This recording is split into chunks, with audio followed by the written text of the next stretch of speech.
दोस्तों Indian air force को मिलने जा रहा है दो बड़े और महत्वपूर्ण हथियार। रिपोर्ट के मुताबिक इंडियन एयरफोर्स के बेड़े को मजबूत करने के लिए इंडियन एयरफोर्स के बेड़े में या फिर कहे तो इंडियन एयरफोर्स के फाइटर एयरक्राफ्टों में दो नए मिसाइलों को जोड़ने का तैयारी किया जा रहा है और इसका खुलासा हाल ही में ही किया गया है। और दोस्तों इन दोनों मिसाइलों में सबसे पहला नाम है Astra beyond visual range air to air missile का, तो वहीं पे दूसरा नाम है air to surface supersonic cruise missile BrahMos A का। दोस्तों आज के इस वीडियो में आप लोगों को बताऊंगा कि ये जो दो मिसाइल है ये किस तरीके से इंडियन एयरफोर्स को प्रभावित कर सकता है और ये दो मिसाइलों का खासियत क्या है, कैसे इन दोनों मिसाइलों को इंडियन एयरफोर्स में इंडक्ट करने का तैयारी किया जा रहा है। तो डिटेल में इन दोनों मिसाइलों के बारे में जानने के लिए वीडियो के आखिर तक बने रहिए और चैनल को सब्सक्राइब और वीडियो को लाइक जरूर कीजिए। दोस्तों एयरफोर्स डे के मौके से पहले इंडियन एयरफोर्स की तरफ से एक प्रमोशनल वीडियो जारी किया गया और दोस्तों इस वीडियो में एयरफोर्स के नए हथियारों का जहां पे ब्यौरा आया तो वहीं पे वीडियो के एक हिस्से में इंडियन एयरफोर्स के भविष्य के एयर टू एयर मिसाइल या फिर कहते हो स्वदेशी beyond visual range air to air missile का भी एक झलक आया। दोस्तों ये मिसाइल असल में Astra mark 2 beyond visual range air to air missile है और हाल ही में वीडियो में दिखाया गया कि किस तरीके से इस मिसाइल का टेस्ट सुखोई 30 MKI एयरक्राफ्टों के द्वारा किया गया था। जबकि जो दूसरे मिसाइल का बात कहा जा रहा है वो असल में ब्रह्मोस एयर लॉन्च मिसाइल है जो कि 450 किलोमीटर रेंज वाला मिसाइल है और बताया जा रहा है कि इन मिसाइलों को अब बड़े मात्रा में सुखोई 30 MKI एयरक्राफ्टों में इंटीग्रेट किया जा रहा है। दोस्तों अस्त्र मार्क 2 असल में अस्त्र मार्क 1 मिसाइलों के नेक्स्ट जनरेशन वेरिएंट है या फिर कहे तो सीरीज का दूसरा मिसाइल है जो कि beyond visual range air to air missile के कैटेगरी में आता है और ये अस्त्र मार्क 1 मिसाइलों के मुकाबले में भी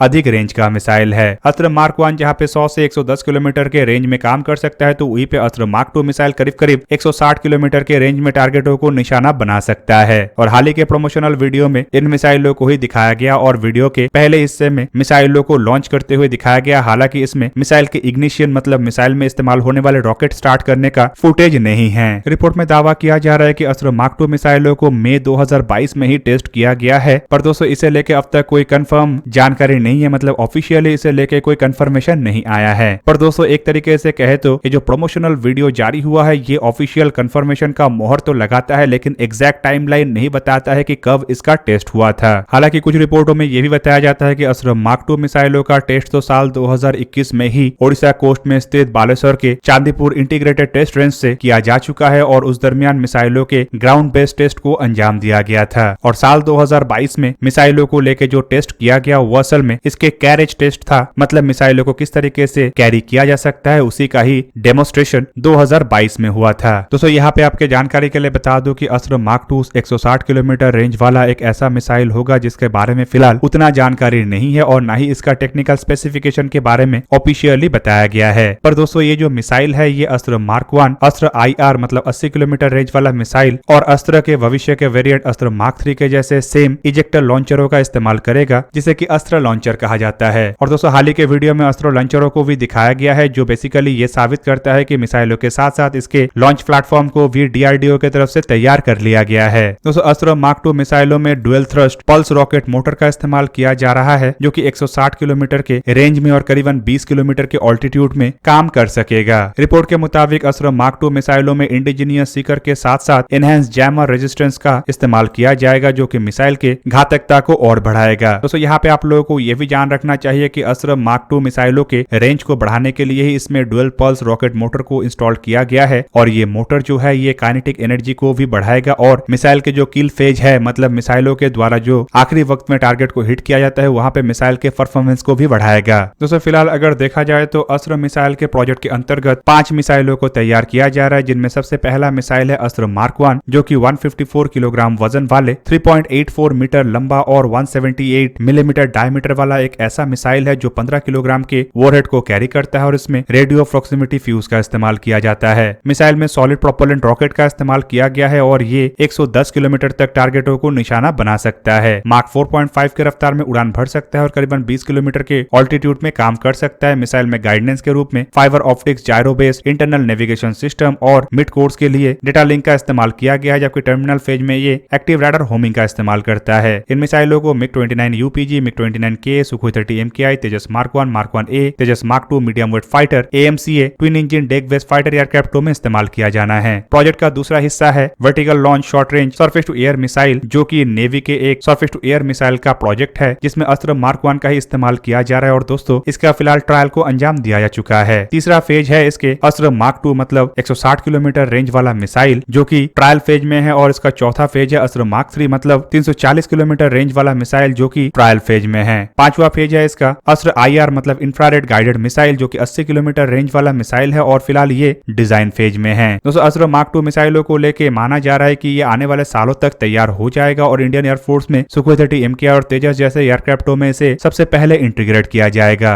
वीडियो का अगर दोस्तों दूसरे हिस्से को हम देखें तो यहाँ पे दूसरा हिस्सा संपूर्ण रूप से 450 किलोमीटर रेंज वाले ब्रह्मोस एयर लॉन्च मिसाइलों को लेकर डेडिकेटेड है। दोस्तों इंडियन एयरफोर्स के बेड़े की और अतिरिक्त मात्रा में सुखोई 30 MKI एयरक्राफ्टों में यहाँ पे ब्रह्मोस मिसाइलों को इंटीग्रेट करने को लेकर चर्चा किया जा रहा है। मतलब एक तरीके से बताया जा रहा है कि 20 और सुखोई 30 MKI एयरक्राफ्टों में ब्रह्मोस मिसाइल जहाँ पे लगेगा तो वहीं पे ये एक तरीके से 260 सुखोई 30 MKI एयरक्राफ्टों को मॉडर्नाइज करने का भी एक रास्ते को क्लियर करेगा और संभावित आने वाले समय में सभी सुखोई 30 MKI एयरक्राफ्टों के अपग्रेडेशन के बाद इसमें ब्रह्मोस मिसाइलों का इस्तेमाल किया जा सके। 290 किलोमीटर से लेकर 450 किलोमीटर रेंज वाले इन मिसाइलों को लेकर बताया जा रहा है कि इसे सुखोई 30 MKI एयरक्राफ्टों में इंटीग्रेट करने के लिए एयरक्राफ्टों के सॉफ्टवेयर में बदलाव के साथ साथ एयरक्राफ्टों में कुछ फिजिकल बदलाव का भी आवश्यकता है ताकि एयरक्राफ्ट 2.5 टन के इन मिसाइलों को अपने फ्यूसलाज में पेलोन में लगा सके। तो सुखोई 30 MKI एयरक्राफ्ट और ब्रह्मोस मिसाइलों के अगर कॉम्बिनेशन को देखा जाए तो ये करीब करीब 2000 किलोमीटर के रेंज में काम करने का क्षमता रखता है, क्योंकि जो सुखोई 30 MKI एयरक्राफ्ट है ये बिना रिफ्यूलिंग के करीब करीब 1500 किलोमीटर के रेंज में ब्रह्मोस मिसाइलों को लेकर उड़ान भरने में सक्षम है। तो वहीं पे अगर ब्रह्मोस मिसाइलों का रेंज 450 किलोमीटर है तो कुल मिला के ये 1950 किलोमीटर के रेंज में टारगेट को निशाना बनाने में सक्षम होगा। हालांकि दोस्तों सुखोई 30 MKI एयरक्राफ्टों को अगर एरियल रिफ्यूल किया जाता है तो ये और लंबे दूरी तक उड़ान भर सकता है और ब्रह्मोस मिसाइलों को लेके किसी भी देश के डीप अंदर तक घुस के या फिर कहते उसे पार करके अन्य देश के अंदर तक घुस के भी हमला करने में सक्षम है। दोस्तों ब्रह्मोस मिसाइल हाई वैल्यू टारगेटों के साथ साथ दुश्मन के जहाज, aircraft carrier, naval bases, ground installation, even radar स्टेशनों को भी तबाह कर सकता है। और दोस्तों ये जो मिसाइल है ये कन्वेंशनल हथियारों के साथ साथ परमाणु हथियारों से भी लैस हो सकता है। ब्रह्मोस मिसाइल असल में इंडिया और रशिया के द्वारा ज्वाइंटली बनाया गया है और दोस्तों इन मिसाइलों को बनाने के लिए जो कंसोर्शियम मतलब ब्रह्मोस एरोस्पेस का गठन किया गया है वो असल में भारत के DRDO और रशिया के एनफीओ का एक ज्वाइंट वेंचर है, जिसमें भारत का शेयर करीब करीब 50.5% है तो वहीं पे रशिया का शेयर 49.5% है। मिसाइलों को निर्माण करने का जिम्मेदारी के साथ साथ मिसाइलों को एक्सपोर्ट करने का जिम्मेदारी भी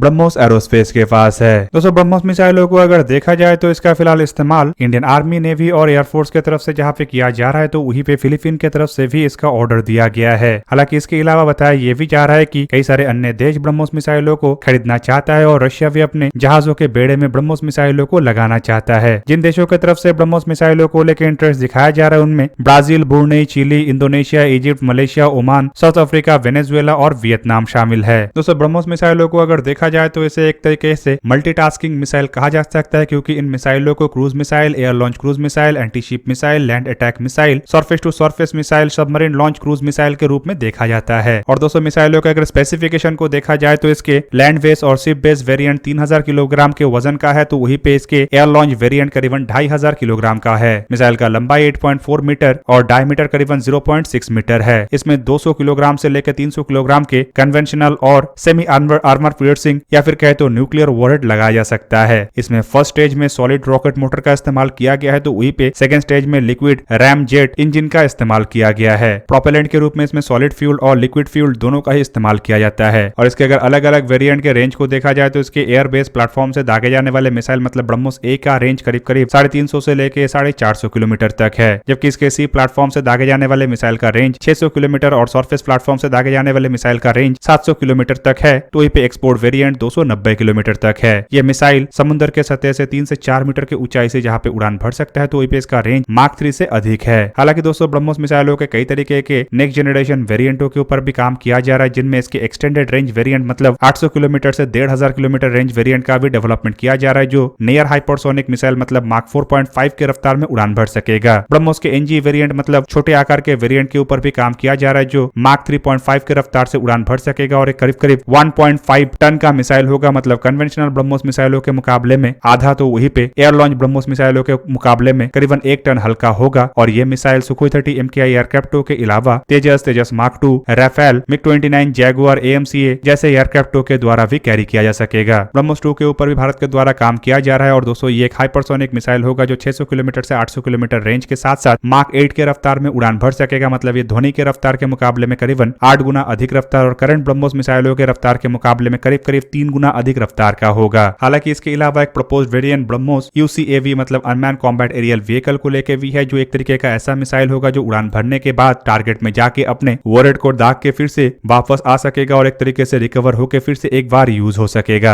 हालांकि ब्रह्मोस यूसीएवी के ऊपर काम हो रहा है कि नहीं हो रहा है या इसे आगे बढ़ाया जाएगा कि नहीं, इसके ऊपर फिलहाल कोई जानकारी अवेलेबल नहीं है। तो दोस्तों ये था आज का वीडियो। अगर आपको वीडियो अच्छा लगा तो लाइक कीजिए और मेरे चैनल को सब्सक्राइब कीजिए और साथ में बना हुआ बेल आइकन को भी प्रेस कर दीजिए ताकि आप मेरा वीडियो देख पाए सबसे पहले। जय हिंद।